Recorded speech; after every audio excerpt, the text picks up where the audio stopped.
আজকে এই আন্দোলন একেবারে মহল্লায় মহল্লায় পৌঁছে গেছে। আপনারা অবগত আছেন, এই আন্দোলন আসলে কোনো বড় রাজনৈতিক আন্দোলন নয়, এটা সরকার পতনের আন্দোলন নয়, এটা সরকারের কাছ থেকে বড় কোনো দাবি আদায়ের আন্দোলন নয়। এই আন্দোলনটা এমন একটা আন্দোলন যে আন্দোলনের সাথে তৌহিদি জনতার ঈমান ও আকীদা সংশ্লিষ্ট, ঈমান ও আকীদা জড়িত।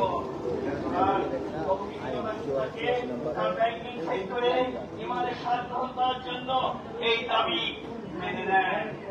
সর্বোপরি এই ব্যাংকের যে চেয়ারম্যানকে দিয়েছেন, সেই চেয়ারম্যান যদি ইসলামী আকীদাকে লালন করত, ইসলামী ব্যক্তিত্ব হতো, ইসলামী শরিয়াকে অনুসরণ করত এবং ইসলামী আদর্শের অনুকূলে ইসলামী শরিয়ার ভিত্তিতে সে ব্যাংকটা পরিচালনা করার তার যোগ্যতা থাকতো, ক্ষমতা থাকতো, কোয়ালিটি থাকতো, তাহলে আমরা আপনাদের চুক্তিকে এই চেয়ারম্যানকে মেনে নেওয়ার কিছুটা সুযোগ থাকতো।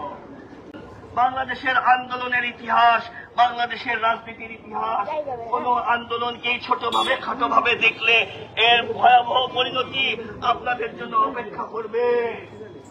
এই ব্যাংক থেকে অবিলম্বে অনতিবিলম্বে অত্যন্ত দ্রুততার সাথে এই চেয়ারম্যানকে প্রত্যাহার করুন। আমাদের এক দফা এক দাবি, খুরশেদ তুই কবে যাবি?